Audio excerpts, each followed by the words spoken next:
From the Alvin and Rosalie Sarachek studio, PBS Kansas presents Kansas Week. There's new information about the cyber attack in May that hit the city of Wichita's computer network. Also, the Wichita City Council votes to spend an additional $7 million on the new water treatment plant.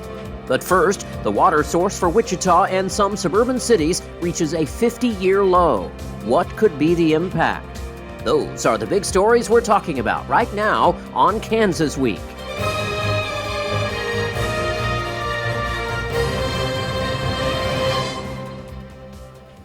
Hello, and thank you for joining us. I'm Jared Cerullo. Cheney Reservoir has not been this low since 1972. That's according to the latest data released this week from the U.S. Army Corps of Engineers. The water level is more than 7.5 feet below normal, now even approaching 8 feet, and expected to keep dropping, at least over the next month. Cake News estimates it would take more than 32,000 Olympic-sized swimming pools to bring the lake back to normal.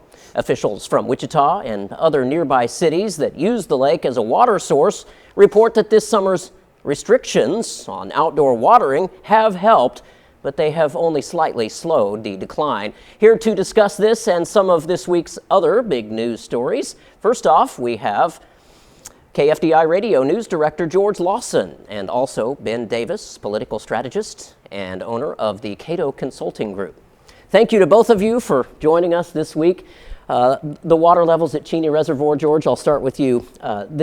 Cheney Reservoir is a man-made lake. It's not a real lake, unfortunately, and maybe our climate is now starting to dictate what's going on with Cheney Reservoir. You really wonder, with all of the talk about climate change, and the last National Weather Service report I saw on the drought for the end of August still had severe drought levels in south central Kansas across Reno, Kingman, Sumner, Harper, a little bit into Sedgwick. So we're kind of in one of the more heavier response areas, or the heavier impacted areas for the drought.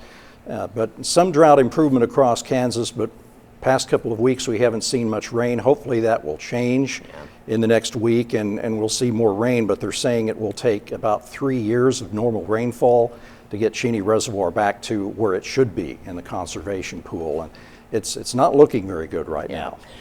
Ben, it's been about 10 years since we've dealt with this. It was 2013 when the city last had to impose water restrictions on residents.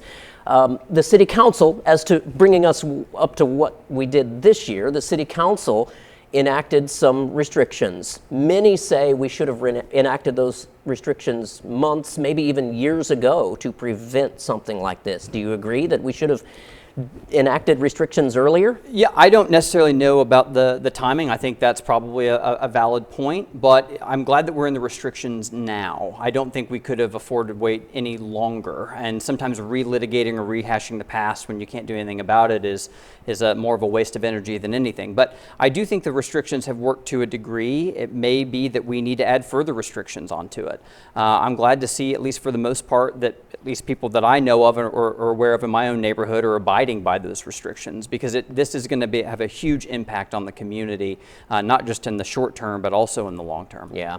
And George, one more thing. The city council also made a rule change earlier this year. It used to take a council decision to enact the water restrictions. Now they changed and put all of that responsibility on the city manager. Should we only be allowing one person, or should we have the rule saying only one person should be making that decision, or should it be a citywide council type decision? Well, certainly you would want city council and staff input on a decision like this. I think giving the authority to the city manager probably allows for a quicker response if we need to go to the next stage in the drought response plan. I don't think we're close to stage 3 yet, but we could be moving that way in the next year or so. We'll just have to see how the things work out with our weather. But maybe that's what they're thinking of, is with a faster, more responsive decision to be made, and then let that be reported to the council, and the council can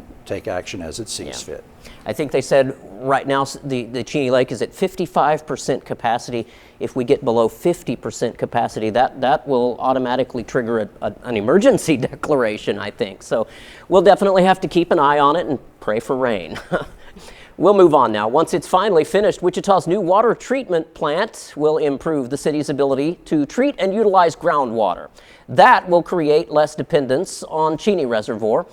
But the plant is now 6 months behind schedule. Wichita's Public Works Director, Gary Jansen, says the ongoing drought's responsible for what's going on, the delay, and that has made it more difficult to test and ensure that the water coming out of the plant is safe to drink. At the same time, the project keeps getting more expensive. That's relying on taxpayers' dollars.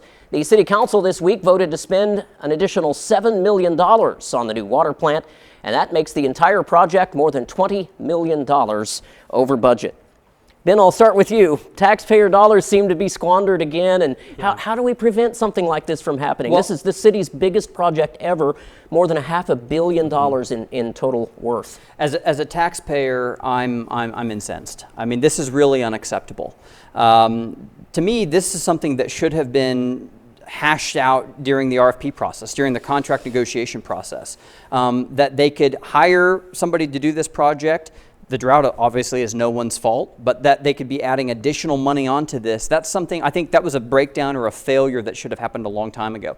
I have a lot of sympathy for the mayor, whose hands are essentially handcuffed on this deal. These things were all done before her time, and now she's having to come in here and clean up the mess and forced to spend a lot of taxpayer dollars, which I know she doesn't want to do. I'll say this too, $1.25 million on aesthetics, going to a company that's not even based in the region, let alone in Kansas. It's out of Denver. This is a water treatment plant. We don't need to spend $1.25 million, taxpayer dollars, on aesthetics. We just need to make sure that there's water there and that it's clean and safe to drink. And when you say aesthetics, you're talking about public artwork, right? Public artwork, yes. Yeah. To me, that was another failure. And it's $1.5 million. It's, you know, kind of a drop in the bucket, pun intended, for this other project, for the size of this project. But I think it's indicative of just more government waste at a time when people are being stretched past their way past their capacity to pay their property taxes and all the things that's funding these projects. And George, moving over to you, do you have any comment there? Well, I'm not sure. With a project like this, you would expect some overruns, and they're going to have a certain budget figure they're going to be working with. You can expect change orders. I think they were saying $9 million in the change orders they've had, 1.8% over the budget for the project, and that's pretty good compared to other projects around the country. Now, the artwork is a good point. Maybe we don't need that for the water treatment plant, but it seems like it's very important to get this plant online with the drought that we've been talking about.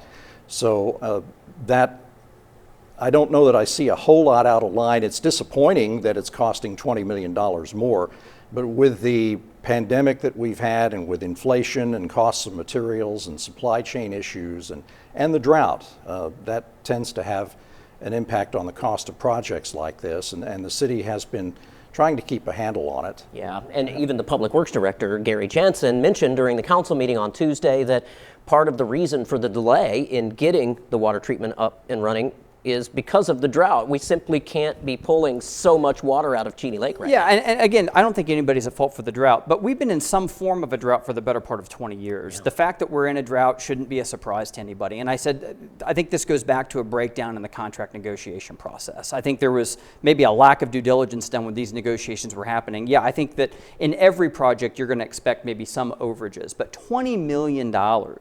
You know, the timing is poor with the drought, but the timing is also poor, like I said, with a lot of people see their property valuations and tax bills continually going up. And to see, you know, $20 million over what I think is poor funding for an arts project, and people are sitting here saying, you know, I can barely make my mortgage, right, and yet we're spending it on this. I think there needs to be a lot more accountability for these types of things to make sure that taxpayer dollars are being spent wisely. We're getting the right people, at least local people, to do some of the art, if that's what we're going to do, and making sure that those dollars, we're really nailing that down. We all have to do it for our own budgets. Why would the city and government not have to do it for theirs? Yeah.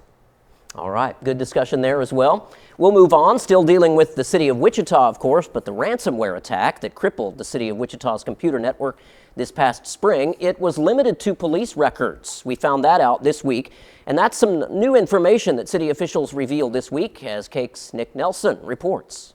I was really proud about the way our staff adapted during that period of time. I think you don't realize how dependent you are on IT and on technology until you don't have it. City manager Robert Layton says it was early May when he learned of the cyber attack. It took a few days for Layton and city IT staff to learn that hackers were looking for money from the city. Well, that's when IT made the decision not, basically to unplug and get us off the internet and to stop our systems. So that brought us to a halt in terms of all of our IT work. Layton says a cyber criminal organization called Lockbit claimed responsibility and hacked into some of the Wichita Police Department's 77,000 reports. Obviously, the first thing is we have to know scope and scale, what happened, what they get. Then we start the recovery efforts. Layton also says the attack was confined solely to those police records and nowhere else in city government.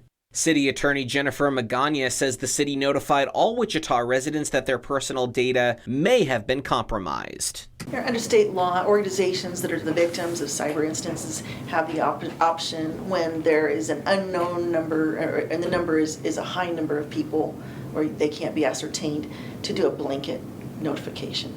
And that's what the city opted for under that statutory provision, to put that notice on the website so everybody's on notice that way.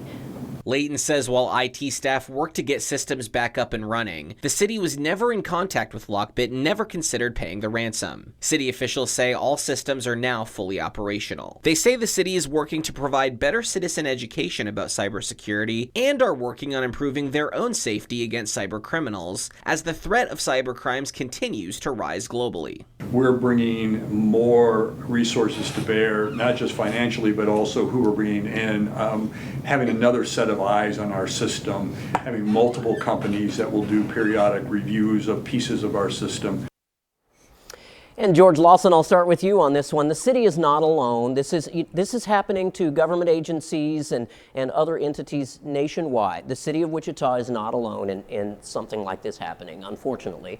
It's the day and age that we live in. Yeah, unfortunately, the era of cyber attacks, and no matter who you're doing business with, a city or a business or going to the grocery store, anytime you use an electronic form of payment, it could subject you to this. It really shows how important cybersecurity is going to be, and that governments and businesses are going to have to really step things up with this. We had that cyber attack on the court system a couple of years ago, and they're still sorting that out. They've got most of it figured out and things back online, but you wonder when the next attack is going to happen and who it's going to affect, and are we really going to have to start taking a lot more precautions with our iPhones and any data we keep in there or on our home computers, everywhere. Yeah. And Ben, anything to add? Is there anything the city can do to help prevent anything like this? You know, I think they're taking the precautions that I would be aware of. You know, I think it's just a wake-up call for all of us that, you know, we substitute or trade off the convenience of these types of things and not really think about the risks associated with it until something like this happens. And I also just think it goes into our infrastructure, whether it's our digital online infrastructure, energy infrastructure, water infrastructure, that we may be vulnerable in multiple different areas, and that this is something that the city, local, state, federal, national government needs to look at to make sure that we can guard against these types of things. The world is certainly not getting any safer. Yeah, unfortunately. Wichita's Parks and Recreation Director also stepped down this week, and that follows the controversy over the rental of a former clubhouse at a golf course the city closed a few years ago and converted into a park. KSN's Derek Lytle has those details. Rent for Ducks Flying Disc, lease for the clubhouse at Clapp Park, began at $300 a month. It was supposed to increase each year, but that never happened. Wichita Parks and Rec Director Troy Hauptman admitted during City Council's meeting it was a mistake. I do think people have to be held accountable and we don't meet our obligations. The contract error costing the city, it has city leaders questioning past contracts, including the Wichita Ice Center. Council concerned like mishandling of the Ice Center and different things before this, and this might have been a final straw. Or it was one of the reasons I asked for a full audit of the department to make sure that we're enforcing our contract obligations. And so I look forward to seeing the report of that and how we're moving forward as a city. Alejo Cabral has served on the Board of Park Commissioners since 2017. He says Hauptman accomplished a lot, launching initiatives like Open Streets and starting the conversation about a park master plan. To learn from Troy, It's unfortunate that he's not with us anymore. But he did an excellent job of building up a team of capable leaders. He says he trusts the people remaining on staff to continue efforts on that master plan. A department shouldn't be and doesn't depend on one person solely. And so that gives me peace. And Ben, I'll start with you. I actually have a lot of knowledge on this because I was actually on the council, the city council, when the city first let out that original contract with the clubhouse. It was originally supposed to only be a one-year deal. I agreed to allow the renter to have a below market rent value in exchange for him putting in $50,000 or $60,000 of his own money into improving that clubhouse. But now it seems like something happened. There was an oversight over the following years, and now you mentioned earlier Lily Wu and Dalton Glasscock, the new council members inheriting a problem. They seem to have inherited another problem. Yeah, they did. And look, I'm glad they're there. I'm glad they're asking these really difficult questions. On the business of whether Mr. Houtman should have kept his job or not, I'm not going to comment on that. But I'm glad that they're reevaluating all of these contracts and breaking these open, because while it was $3,500 that's been lost, I think the point is that it may be indicative of other contracts where we could be dropping the ball. As a conservative, I don't want government to grow, especially unnecessarily. I don't want my taxpayer dollars to be wasted. I think this goes back to the $1.25 million on the water plant. It's a small number by comparison, but it's indicative of a much larger thing. And I think once people kind of get comfortable and realize that, hey, this isn't monopoly money, these are real dollars that people are having to work hard for and then are, have to give, obligated to give to the government, and we all need common amenities. But when things start getting, wasted, when contracts aren't being fully evaluated and executed to save taxpayer dollars, that's a real problem. So I'm glad that Mayor Wu, Glasscock, others on the council are taking a hard look at this and saying we need to reevaluate. Yeah. And George, the other side of that argument, I suppose, would be this is only small potatoes. It's only about $3,000 or $4,000 or $5,000 tops when other people in the community say the city manager has squandered millions upon millions over the past few years, depending on what side of the argument you're on, over development contracts and things like that. So should someone have lost their job over this? I don't know that really should have forced the issue of someone losing their job. It was a shock to see Troy Houtman out. He was a popular figure, one of the most visible members of the city staff, involved in a lot of positive things in the park system. And there's some angry reaction to his departure on social media. I'm not sure that if this was a factor, I'm not sure that this should have been. Right, technically we don't know. The city isn't talking about it. Yes, we don't know what happened or what the circumstances were. But it just seems awfully extreme that they would have taken this step. But going back to the point of supervising, keeping more oversight on city contracts, certainly that needs to be done. And hopefully this will spark more oversight across the city on all kinds of agreements and contracts going forward. All right. We'll move on. Kansas election officials are also warning voters about voting materials that show up in your mailbox unrequested. Cake's Pilar Pedraza reports they've often come with serious errors that could leave you unable to vote. We're seeing more and more of these. It's causing voter confusion. Cake News Investigates looked into the origins of this mailer from the Center for Voter Information, which turned out to be legitimate. Legitimate, but often full of errors, like incorrect addresses and polling sites. It's been 4 years since I first told you about these out-of-state groups sending you mail-in ballot applications you never asked for, already partially filled out, many times simply downloaded directly from the county's website. People think that the election office is sending these forms out, and we are not. We never send out a form unless the voter requests it. And third-party groups are once again sending these forms out, hoping to get more Kansans casting ballots. And the problem, in addition to the confusion, are all those errors we talked about. We saw up in Johnson County, the return address was wrong. And so all these mail ballots are going to be sent back to an address that is not the Johnson County election office. Prompting this warning on Facebook from Johnson County election officials, and this one from the Kansas Secretary of State. They say if it's happening there, you can expect it to move west. If you don't want a mail ballot, don't send the application back in. And now political candidates are joining the list of those sending out the forms. People will receive 2, 3, 4, half a dozen of these mail ballot applications. The election office says the only unrequested item it will send you is purely informational. No action required. Pilar Pedraza with this Cake News Investigates follow-up. And Ben, I'll start with you as a staunch conservative Republican. I'm sure you have an opinion on this one. I do, but I also manage campaigns, and I have no problem with the mail ballot system. What I do have a problem with are people or organizations, groups that are taking excess liberties or not doing things the legal way or the transparent way. The thing that makes our elections run is the confidence people have in our elections, no matter the medium. If that's you're going into the voting booth or you're filling out a paper ballot or you're doing it from your kitchen table at home. You have to have confidence that what you're being sent, what you're using to vote is actually going to get there and it's going to be counted.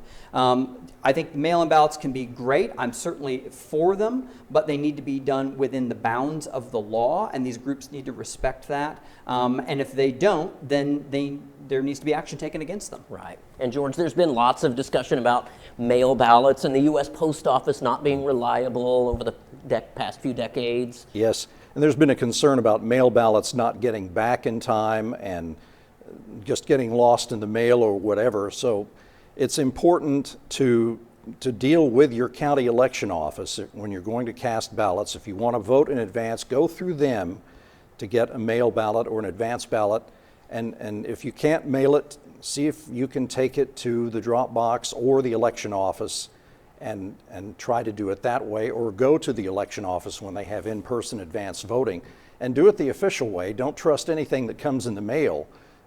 That it may be legitimate, it may be a legitimate group, but as the Johnson County situation indicated, it could end up in the wrong place. Right.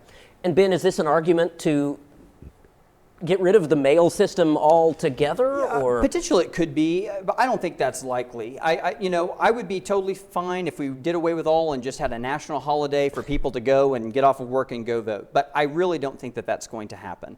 I think that, again, the system we have is a good one. I think Kansas elections are very good, but we need to make sure that we're being transparent and that there's enough information and we're abiding by the law. All right. And our last story today, more than a dozen school threats across Kansas over the past couple of weeks have been keeping school officials and law enforcement on alert. Cake's Abby Ray shows us what's being done to stop the threats and protect students here. Newton schools announced an increase of police presence on Wednesday due to the threat of violence. That threat is unsubstantiated and now known to have come from another state. I'm not trying to bury my head in the sand, but when they say it's unsubstantiated, I have to believe them. Cindy Ray decided to send her high schooler to school Wednesday after getting an email from the district, despite dozens of other parents deciding to pull their kids from classrooms due to safety concerns. I was a little shocked about it and not surprised either, in the same, because there's so many of these things happening around the country, especially here in Kansas. Newton joins a list of more than a dozen Kansas schools that have recently had threats. Newton police say this specific threat could be connected to social media posts and a 12-year-old boy in Newton County, Georgia, who was arrested for threats of violence against a school in Florida. If you see something, say something. Aaron Reyes with the Garden City Police Department has also been dealing with threats of violence. Police posted on Facebook saying they're investigating a potential threat. Later on, they posted again saying the threat was found to have originated from Colorado, and there's no danger to Garden City students. You've got some really bad people out there that just want to incite panic and fear for no reason. Newton schools say they've noticed an increase of threats being spread throughout Kansas, and local parents still have concerns about school safety. Because you never know when you send them out the door, that they're going to come back. And George, as we discussed earlier about the cyber attack on the city, right. You know, this isn't, we aren't alone. This is a nationwide trend. Another unfortunate trend that we're seeing, and it seems like when we get one school threat, we get several more in Kansas and across the country.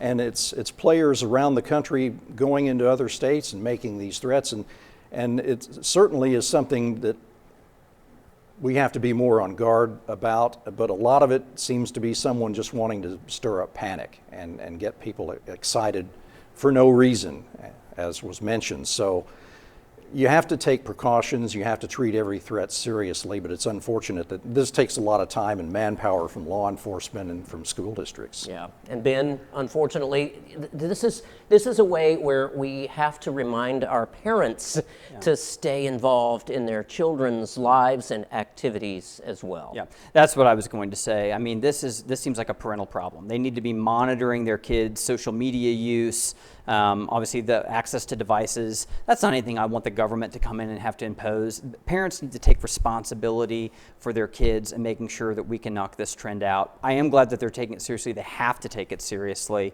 but it drains resources away. And not only does this cause confusion and chaos at the campus, think about if there was another emergency that happened at that time and law enforcement officials were having to divert attention away from that for these false threats that don't even originate in state, and somebody else maybe had to delay time in a real crisis or need. I mean, it has, the ripple effect is massive, and this has got to be taken care of. And with a couple of minutes left here, also, social media is a big step in this. We've actually seen some state-level governments try to enact laws to keep children off of social media to a certain age. Yeah, and we can debate the merits of those things. I'd like for it to be more of a parental thing than just the state-level governments, or I'd like to see these social media companies start to have their own restrictions on who can access the platform. I think that would be more appropriate, and I think some of them may be. I think it's another good move. We've seen it now at Trinity High School and some others where they're taking phones away from kids during the day. That still leaves a lot of time in the evening and the morning, I get it,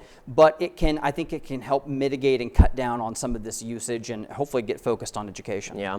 George, anything to add? Certainly it begins with the parents, and school officials certainly have to be more watchful of this, and they've really had a good partnership going with law enforcement to deal with these situations. Yeah, and also with about a minute left, Ben, how is there any oversight that is possible from a parental standpoint? I mean, it seems very hard, unfortunately, to be able to get a handle on this when, like the lady in the package said, you send your kids off to school today. The only reasonable way would be to maybe take their phones away from. Take their phone. I would venture to say that most kids who have these devices didn't go get some job and pay for them themselves. They're on a family plan, their parents have gotten for them, a guardian, something like that. You have control over it. You can put parental controls on this where they can only access phone calls to you. So just enact your responsibility, be responsible for your kid, and do this. And because it's not just you and your kid now. You're involving a lot of other people in this equation. All right.